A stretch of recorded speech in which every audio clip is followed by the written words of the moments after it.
All right. Hi, everybody. We're back again with another Pivot Artist interview. Today we're joined by Nick Lawrence, and we're looking forward to an interesting conversation. Hi, everybody. I'm Nick Lawrence. Thanks for joining us today.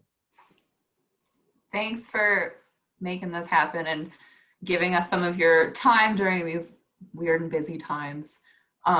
It's a pleasure to get to talk to you. I know that we've had a lot of really good, interesting, and thought-provoking responses to your pieces in the show. So I know that a lot of people have asked for more of your thoughts behind things and just want to know more about you as an artist and some of your thoughts behind art. So I know this is one that a lot of people are really looking forward to.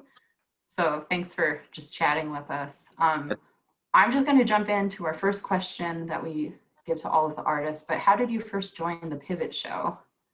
I worked closely with Landis Bahi, who him and Dwayne and amongst another few people were organizing the show and asked if I had any interest in participating. And anytime I get the opportunity to do something like that and be a part of something as big and diverse, I think I was really eager to do that. So yeah, Landis Bahi was the one that got my foot in the door with you guys. And did you participate in the first show? Because my question is kind of a follow-up of what does pivot mean to you? Like Dwayne and Landis have a very clear definition in the exhibit of what they think of pivot meaning. Does that have a meaning in your life and to you? Well,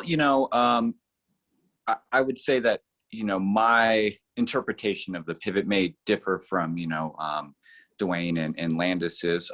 For me, it's this kind of notion that we're all kind of existing in this crazy, chaotic, world right now, and it's important that sometimes we slow down our own thought processes and slow down our kind of interpretation of what's going on in the world, and kind of pivot, if you will, literally into ourselves and kind of try to look at things in a different light or a different perspective that we can then take, digest, and regurgitate in an artistic way that kind of expresses ourselves individually and ultimately gives the world a little glimpse of our perception of whatever the subject matter might be, if it's cultural or spiritual, political, the infinite things that we kind of tap into. We talked about this a little bit before we started recording, but I'd love to hear more about it. Our next question is kind of like, how did you first get into art? And that can be in any form that you feel art is to you. So I know, like, we see your guitars back there. We talked about, some of your tattooing and other, just any kind of media, but how did that journey kind of unfold? Well, I guess if we were to go back as far as I can remember, when I was very young, I really enjoyed drawing. I was always drawing in school. I wanted to be the art teacher in elementary schools, like little helper that would stay after school and help clean up and organize everything. And she'd pay me in like Tootsie Rolls and, Yeah, worth it. So I think I always kind of gravitated towards art, and I've always kind of been a little bit of a space cowboy, if you will. I would just kind of like, just stare off and ponder things. And I was curious about how things work and why things are the way they are. And so as I got older, I continued to draw. I never really had any formal education in arts. And then in junior high-ish, early high school, I aspired to be a rock star. I wanted to, learn how to play instruments. So I started, kind of playing the guitar and drums and the bass in, seventh grade, and really kind of fell off of visual art. I didn't really draw or paint or anything like that until much later. And then I kind of, long story short, got into the tattoo industry. And that's when I really began to start drawing and then learning how to tattoo.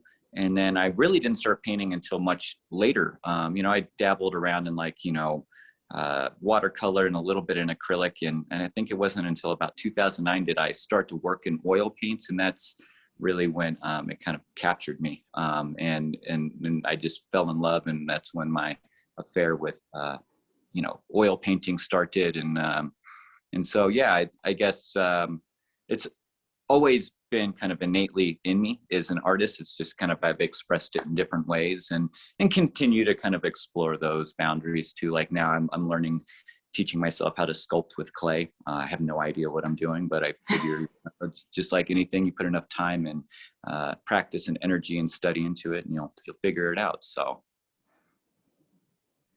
it's a long story long. No, we love that though. We want that. Yes. And I'm just still interested in your response about pivot and like being introspective, and then thinking about, like Amy mentioned, that people have had a lot of interest in your board. Division is only in our minds with the I, which is like, it's so amazing. If y'all haven't seen it yet.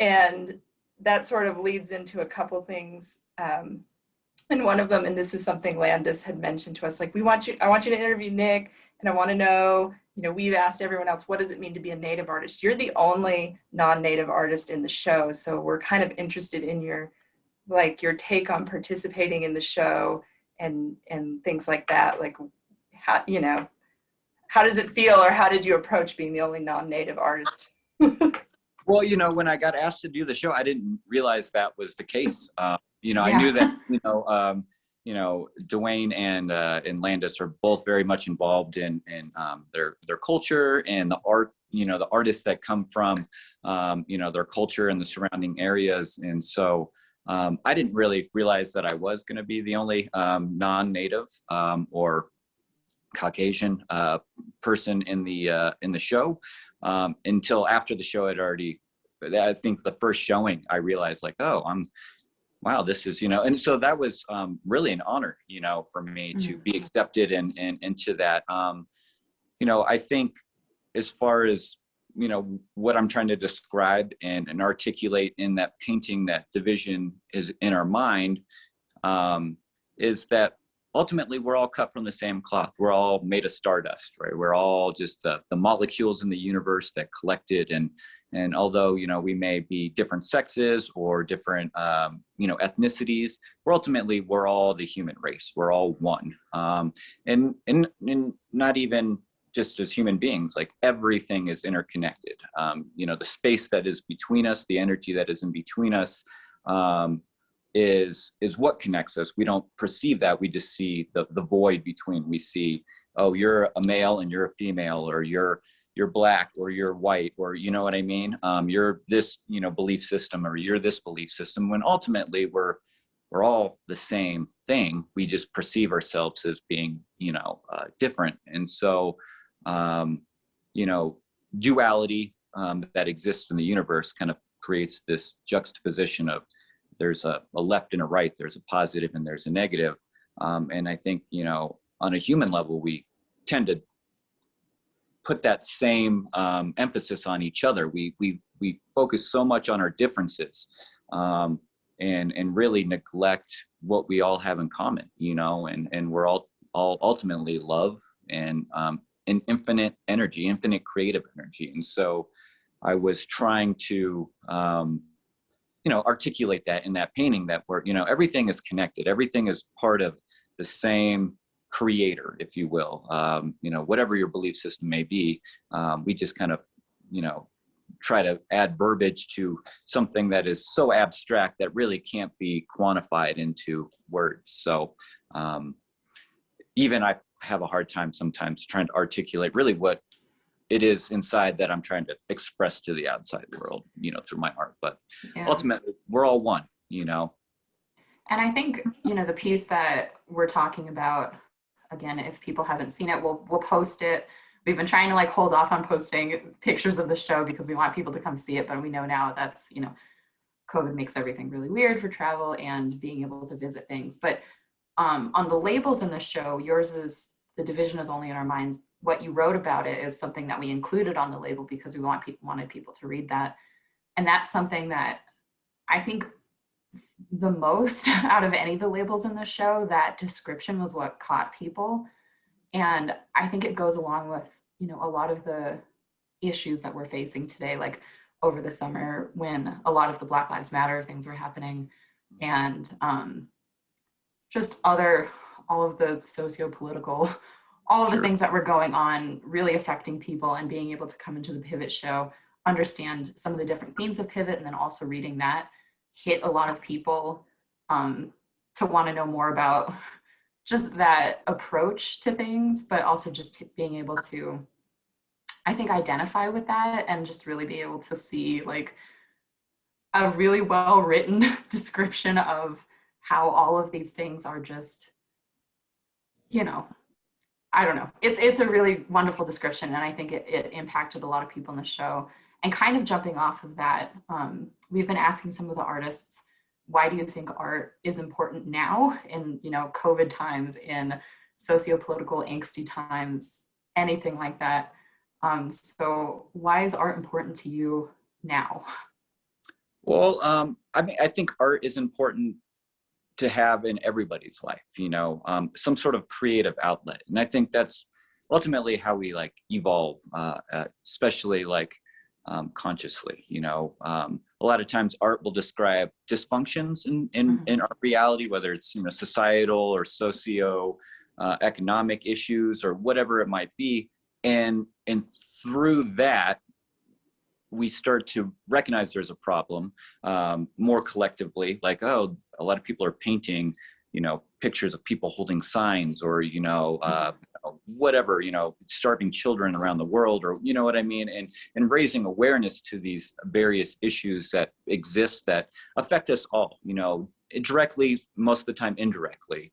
And so we have to identify these issues first before we can start to problem solve and collectively come together and create means to, you know, kind of ailing these you know, healing these ailments that, you know, kind of plaguing, you know, the world. And so I think it also provides the opportunity for introspection and say, what is my part in what's going on in the world, and how can I lessen my impact on making things worse and be part of the solution as opposed to being part of the problem. And so I think, you know, when it comes to creating and being an artist, we're all, you know, artists innately. You know, it's just you know, everybody kind of exercises it differently. Some people like to paint, some people like to do yoga, some people like to you know, make food. Brushing your teeth is an art. Taking a shower, getting dressed in the morning, and you know, putting together your ensemble of whatever it is that you want to wear, and through that, it's almost a meditation. It allows you to have a little bit of introspection and to and start to, you know, kind of shave off the sharp edges of the things that, you know,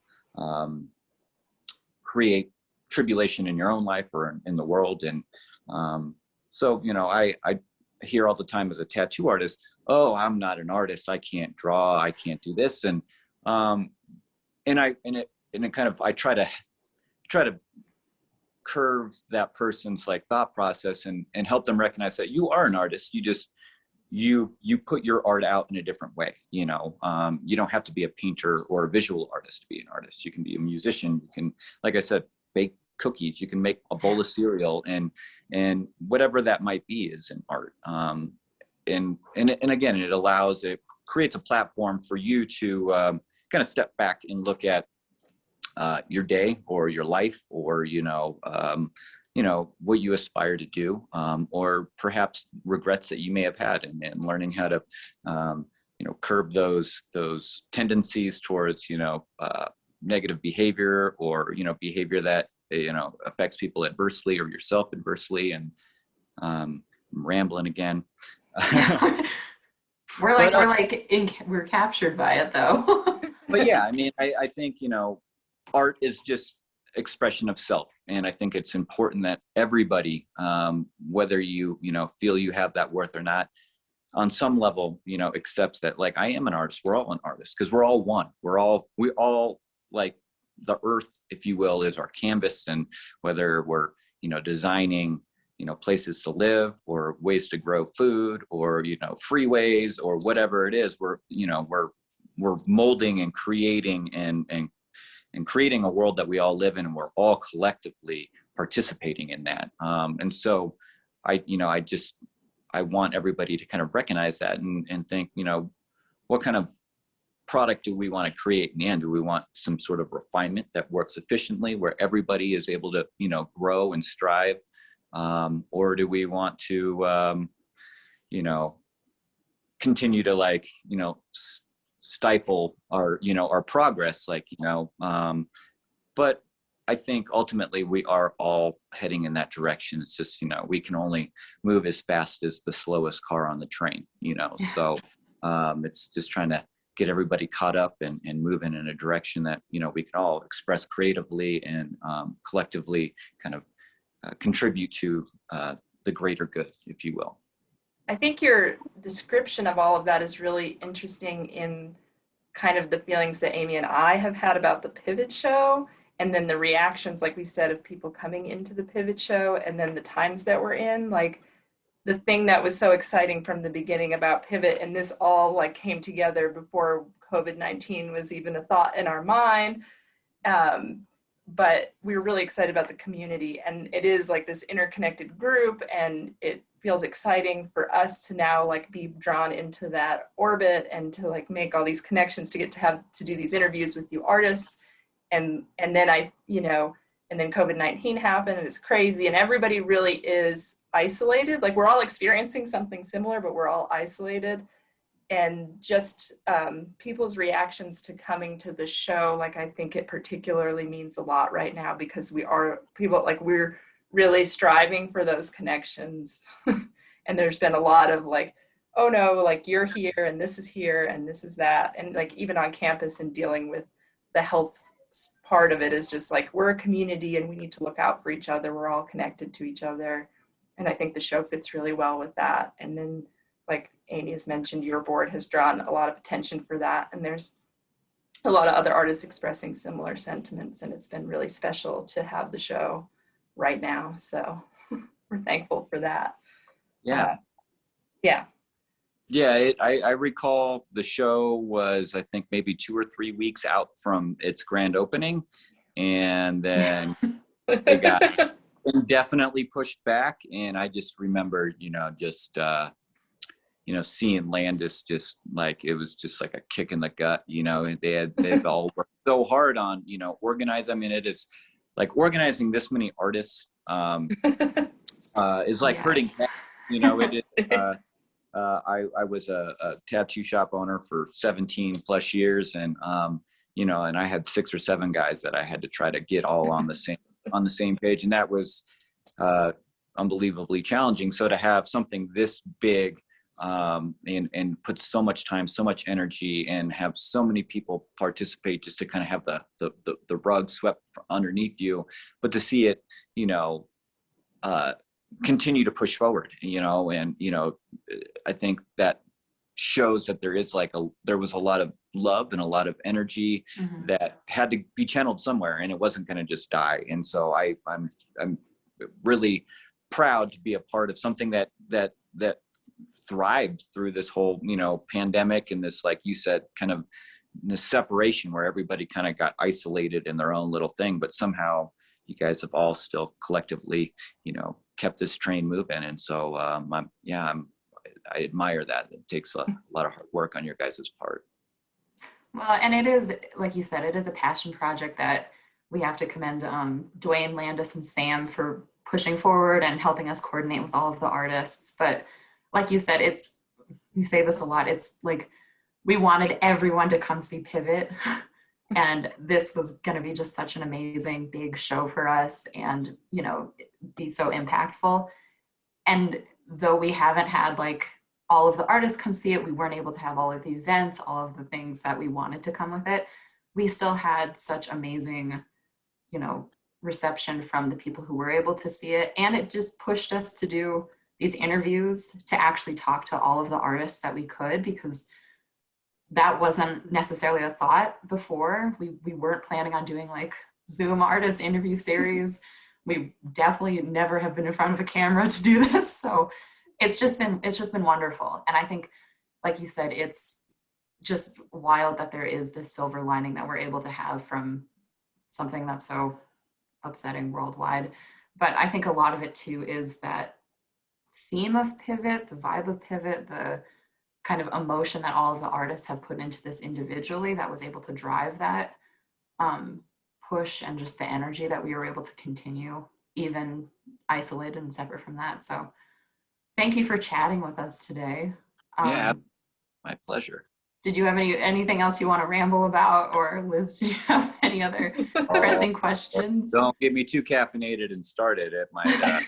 I do want to add that one of the big things too, like in addition to people coming up to talk about the label content, they were so captivated by the detail in your pieces, which I think are both oil paintings.